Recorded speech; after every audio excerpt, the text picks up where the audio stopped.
Welcome to my channel. I am Neel Kamal and आज हम लोग पढ़ने जा रहे हैं क्लास 9th की history second chapter socialism in Europe and the Russian revolution.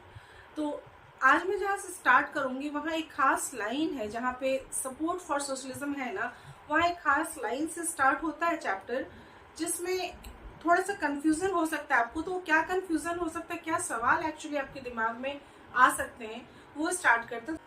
तो चलिए पढ़ते हैं पहला लाइन क्या है। सपोर्ट फॉर सोशलिज्म जो है 1.4 वाला, उसमें आप देखिए कि by the 1870s socialist ideas spread through Europe to coordinate their efforts. Socialist formed an international body namely the second international। तो इस लाइन को पढ़ने के बाद दो तीन चीज है जो दिमाग में आता है। ठीक है, पहला तो ये दिमाग में आता है क्योंकि ये पूरी यूरोप की बात हो रही है और बोला ये जा रहा है कि जितने भी सोशलिस्ट थे उन लोगों ने एक इंटरनेशनल बॉडी को स्टैब्लिश किया जिसका नाम था सेकेंड इंटरनेशनल। पहला सवाल तो यहाँ दिमाग में आएगा कि यदि ये सेकेंड इंटरनेशनल है तो भाई फर्स्ट इंटरनेशनल कहाँ था, कौन सा था।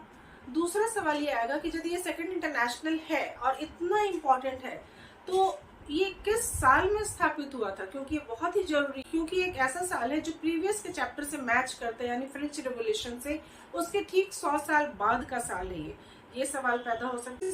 और तीसरा सवाल जो है वो ये आपके दिमाग में आ सकता है कि भाई ट्रेड यूनियन बोलते हैं तो आखिर इसे, ये तो वर्कर्स थे तो इनके एसोसिएशन को ट्रेड यूनियन क्यों बोलते हैं। तो इन तीनों ही सवाल का जवाब हम देंगे और साथ ही में चैप्टर में आगे बढ़ेंगे। आज हम लोग वहां तक चलेंगे जहां पे रशियन रिवॉल्यूशन स्टार्ट होता है। कोशिश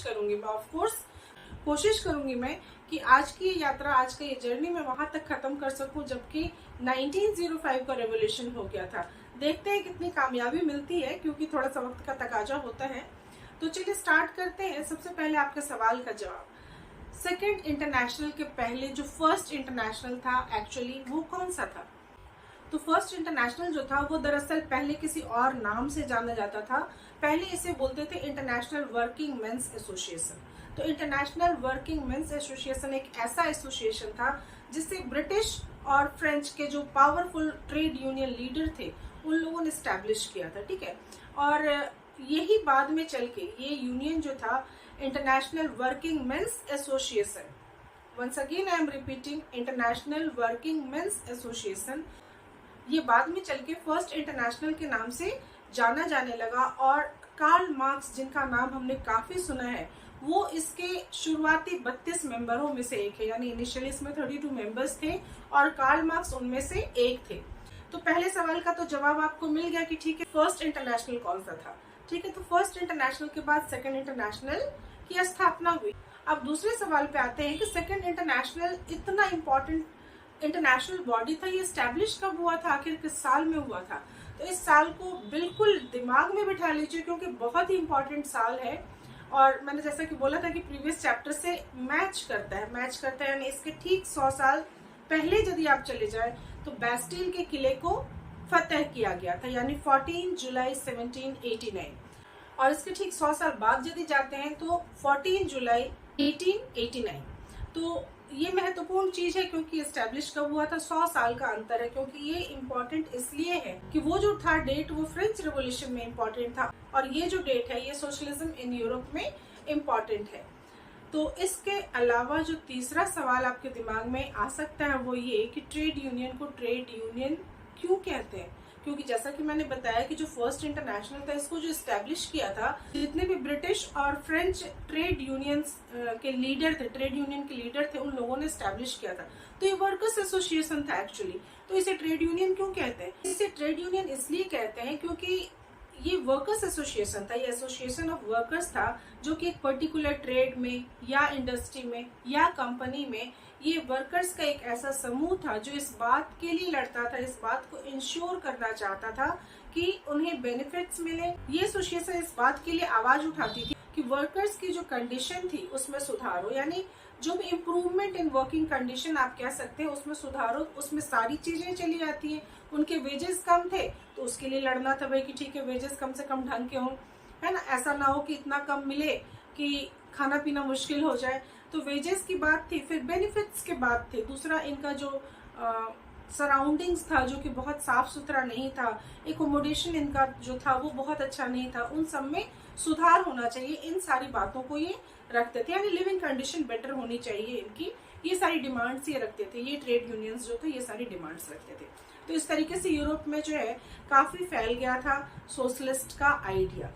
अब सोशलिस्ट का आइडिया फैल गया तो आगे हुआ क्या, बहुत इंटरेस्टिंग है।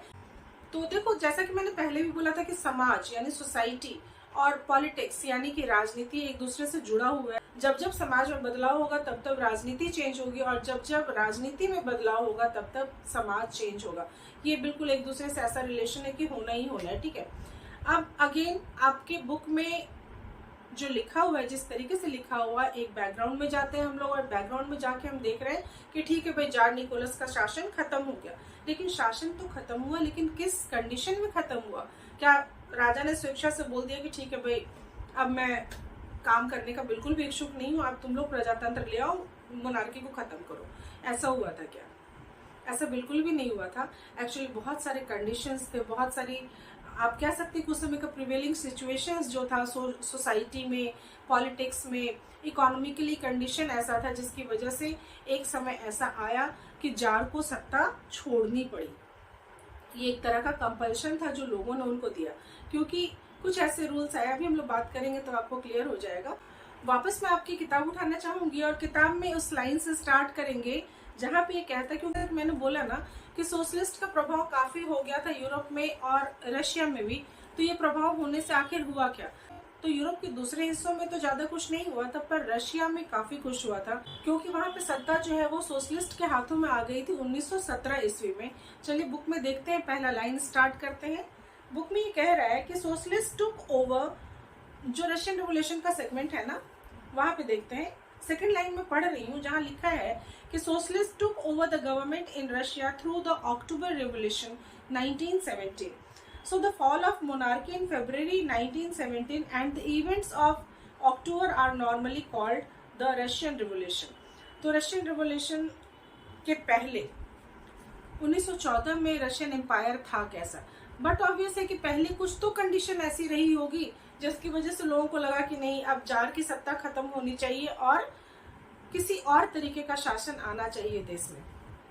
तो क्या थे वो कंडीशन, पहले इसे देख लेते हैं हम लोग।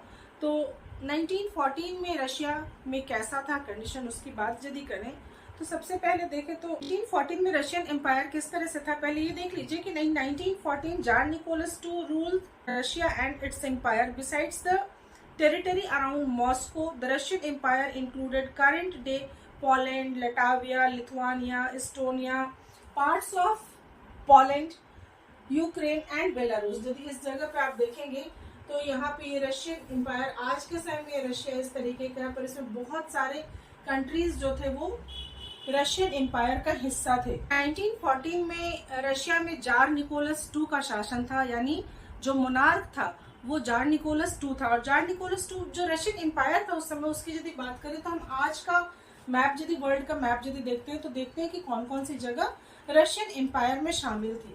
तो चलिए देख लेते हैं। आज का रशिया तो आपको दिख रहा है कि ये पार्ट रशिया का है, काफी बड़ा पार्ट है, आप देख रहे हैं। पर इसके पहले आप देख लीजिए इसमें क्या क्या उस समय के रशिया में थे। तो 1914 के रशियन एम्पायर में क्या क्या शामिल था, चलिए देखते हैं। क्योंकि आज का जो रशिया है वो उस समय के रशिया से बिल्कुल अलग है। आज की बहुत सारी कंट्रीज जो है वो उस समय के रशियन एम्पायर का हिस्सा थी। तो चलिए देख लेते हैं कौन कौन सा है। तो इसमें आप देखेंगे कि उस समय आज के ये अलग कंट्रीज है, आज जो मैं दिखा रही हूँ ये अलग कंट्रीज है। तो उस समय यदि आप देखिएगा तो ये एरिया जो है तीन ऐसे, नॉर्वे, स्वीडन और फिनलैंड है ना। तो नॉर्वे और स्वीडन उसका हिस्सा नहीं थे, लेकिन फिनलैंड जो था वो रशियन एम्पायर का पार्ट था। इसके अलावा आप देखेंगे फिनलैंड के जस्ट नीचे एस्टोनिया है और एस्टोनिया के जस्ट नीचे लताविया है। और इसके बाद पार्ट्स ऑफ पोलैंड, यानी पोलैंड का भी कुछ हिस्सा जो था वो रशियन एम्पायर का पार्ट था। इसके बाद बेलारूस, जो कि बिल्कुल ही आप बोल सकते हैं कि रशिया के नॉर्थ वेस्ट का जितना भी हिस्सा है ना, बेलारूस है, यूक्रेन है। यूक्रेन के साथ तो आज युद्ध की स्थिति बनी हुई है। तो ये सारे जगह, यानी कि फिनलैंड हो गया, एस्टोनिया हो गया, लताविया हो गया, पोलैंड का कुछ पार्ट्स हो गया, बेलारूस हो गया, यूक्रेन हो गया, और इसके अलावे जो सेंट्रल एशिया का पार्ट है, सेंट्रल एशिया के पार्ट में आप देखेंगे यहाँ पे जॉर्जिया है, और जॉर्जिया के साथ ही सटा हुआ आर्मेनिया है, और उसी से बिल्कुल टच होता हुआ अजरबैजान है। ये सारा यानी कि ये पूरा एम्पायर जो यहाँ से यदि आप देखेंगे तो ये पूरा रशियन एम्पायर का हिस्सा था 1914 में। इतने बड़े साम्राज्य पे जार का शासन चलता था। पर यहाँ की जो ज्यादातर जनता थी ना, वो ऑर्थोडॉक्स चर्च को फॉलो करती थी, रशियन ऑर्थोडॉक्स चर्च को फॉलो करती थी। वहाँ का रिलीजन यही था।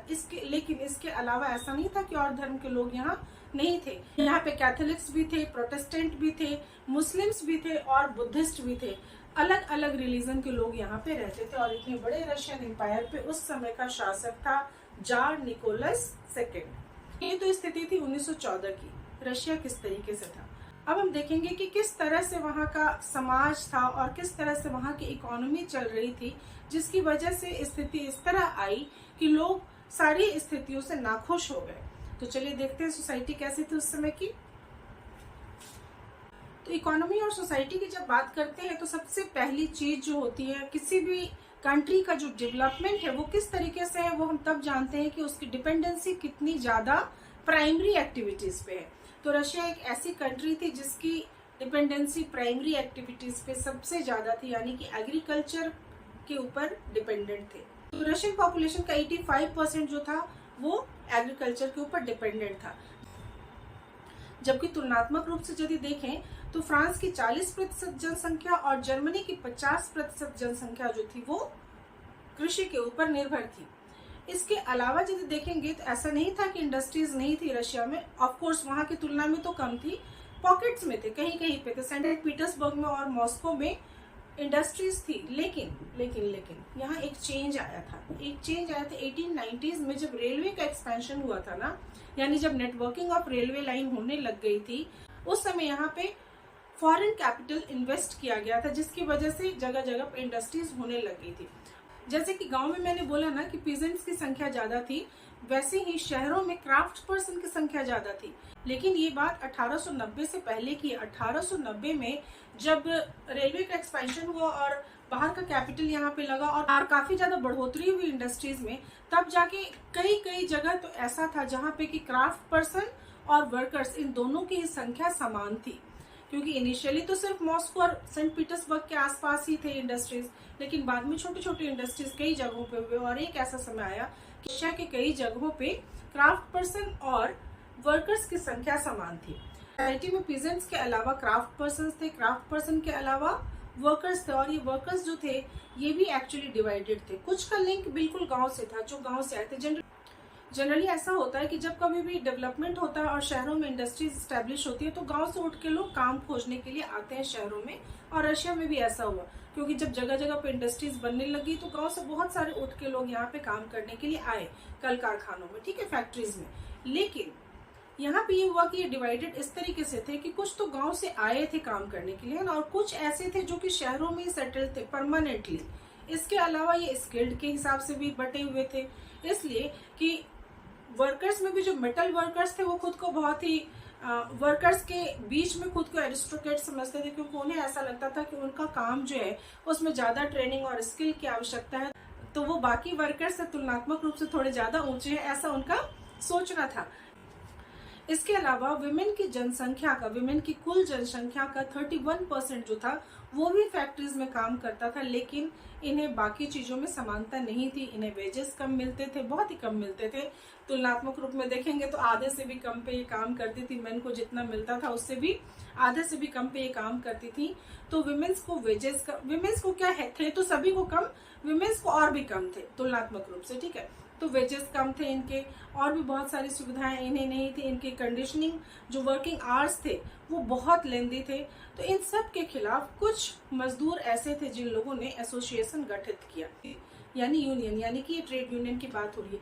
ये संगठन करने के बाद इन लोगों ने समय समय पर हड़ताल की, क्योंकि चाहे भले ही मजदूर कितने भी बटे हुए थे, चाहे स्किल से, चाहे प्लेस से, चाहे किसी भी तरीके से, लेकिन इनमें एकजुटता थी।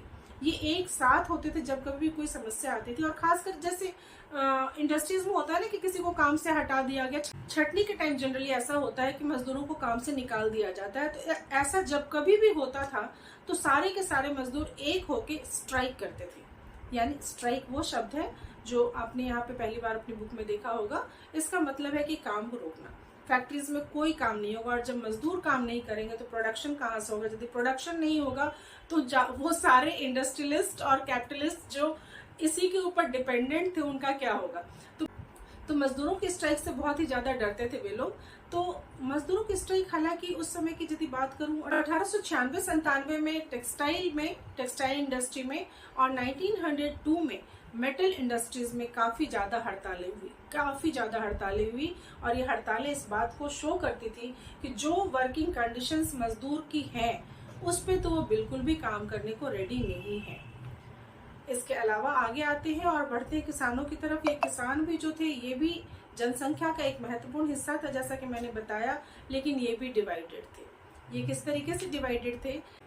दरअसल रशिया के जो पीजेंट्स थे ना, रशिया के जो किसान थे, वो फ्रांस के किसान से बहुत अलग थे। फ्रांस के किसान, आपको ध्यान होगा कि वो नोबेल्स की बहुत रिस्पेक्ट करते थे और नोबेल्स के लिए लड़ते भी थे कई मौकों पे। लेकिन यहाँ पे स्थिति अलग थी। यहाँ रशियन पीजेंट्स जो थे ये नोबेल्स से एक्चुअली नफरत करते थे, क्योंकि यहाँ पे ना रशिया में लैंड का जो डिस्ट्रीब्यूशन था ना, ये बहुत ही अजीब तरीके का था। मैं किसी दिन और एक वीडियो बनाऊंगी जिसमें आपको बताऊंगी कि किस तरीके से लैंड वहाँ पे डिस्ट्रीब्यूटेड था। अभी तो मैं इसमें आगे बढ़ती हूँ। और वहाँ अनइक्वली डिस्ट्रीब्यूटेड था एक्चुअली। इसीलिए यहाँ के जो पीजेंट्स थे वो ये चाहते थे कि जो नोबेल्स की जमीन है वो इनको ट्रांसफर कर दी जाए। और इसके लिए उन्होंने बिल्कुल भी, यहाँ के नोबेल्स से इनको रिस्पेक्ट नहीं था, बल्कि कई मौकों पे तो इन लोगों ने, यानी फार्मर्स ने, उनकी हत्या भी कर दी, मर्डर भी कर दिया। और इनका ये कहना था कि समय समय पे ये रिफ्यूज करते थे रेंट वगैरह भी पे करने से। और इन लोगों ने बहुत सारे रिवोल्ट किया। 1902 में तो बहुत ही ज्यादा रिवोल्ट किसानों ने किया था रशिया में इस तरीके का। तीसरे, यहाँ के किसान जो थे वो बाकी यूरोपीय किसान से अलग थे। अब देखिए 3 डिफरेंस मैंने बताया। पहला मैंने बताया कि फ्रांस से किस मायने में अलग थे यहाँ के किसान, ये थी कि यहाँ के किसान जो थे वो यूरोपियन किसान से अलग थे, क्योंकि यहाँ के किसान जो थे वो अपनी जमीन को समय समय पे पूल करते थे, एक साथ करते थे और उसके ऊपर खेती करते थे। और उनका जो मीर होता था वो समय समय पे इंडिविजुअल फैमिलीज को वो जमीन देता था। कहने का मतलब कुछ किसान अपनी अपनी जमीन मिला के उन्होंने एक बड़ा सा हिस्सा कर लिया, और ये जरूरत के हिसाब से इंडिविजुअल को दिया जाता था। थोड़े समय तक एक किसान को, फिर थोड़े समय तक दूसरे किसान को, फिर थोड़े समय तक तीसरे किसान को। तो ये चीज बाकी यूरोप में कहीं भी नहीं होती थी जो यहाँ पे हुई। यही एक बात थी कि इन्हें कई बार नेचुरली सोशलिस्ट भी बोला जाता था किसानों को। तो ये भी हम लोग बाद में बात करेंगे। तो ये स्थिति थी किसानों की। तो हमने देख लिया किसान किस तरीके से अलग थे और फ्रांस के बाकी किसानों की तुलना में।